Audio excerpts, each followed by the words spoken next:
Good morning. I'm Ruth.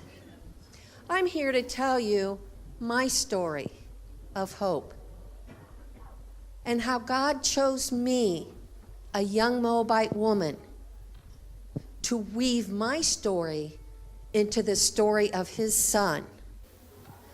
It isn't necessarily just a love story, but one of faith, of trust, and of hope. When my first husband's family moved from Judah into Moab, they came to make a better life. And the one son chose me to become his wife. And I began to dream of a better life. The other sons chose Orpah to become his wife. And together we had like a small commune of sorts. We had dreams. Oh, we had dreams. Green pastures, sheep. Orpah and I dreamed about our babies being born and the children growing to learn their father's trade and or to follow in our footsteps. It was a beautiful dream and a much better life. And then tragedy struck. First, my father-in-law died. And then my husband's brother died. And then my beloved died. There was nothing but grief. 3 grieving widows. A trinity of sorts.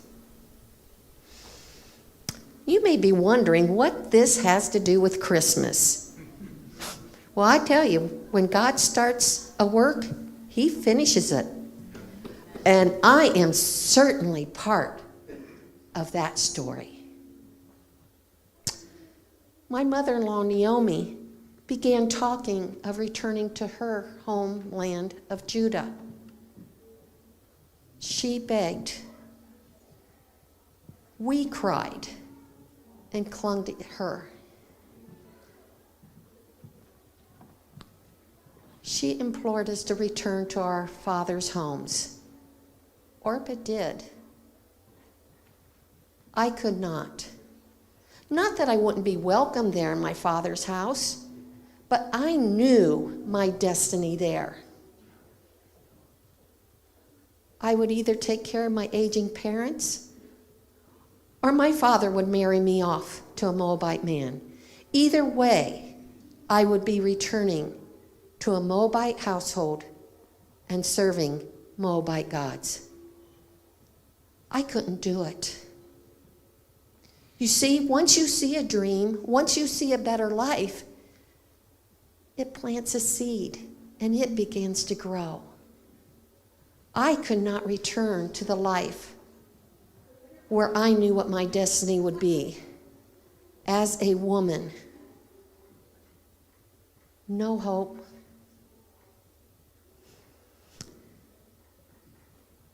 I just looked to Naomi. She represented a family that moved from their homeland to mine. She represented a better life. She represented hope. And I clung to her. Or maybe I clung to the dream. I begged her. I said, do not press me to leave you. Where you go, I will go. Where you lodge, I will lodge. Your people will become my people, and your God, my God.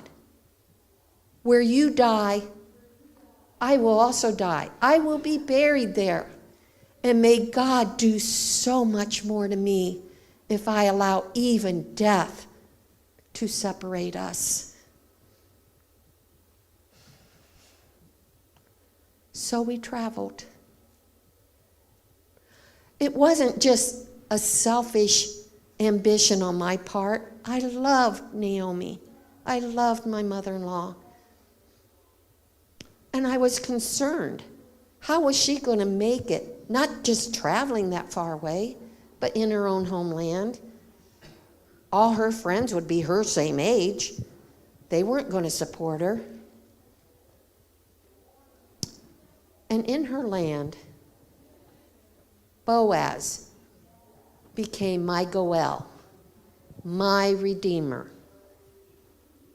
God will soon send another Goel, maybe this Noel, a Redeemer, a rescuer, to take us, his beloved bride. And so I wait. It is unbelievable how God chose me to become part of the story of bringing the world a Messiah.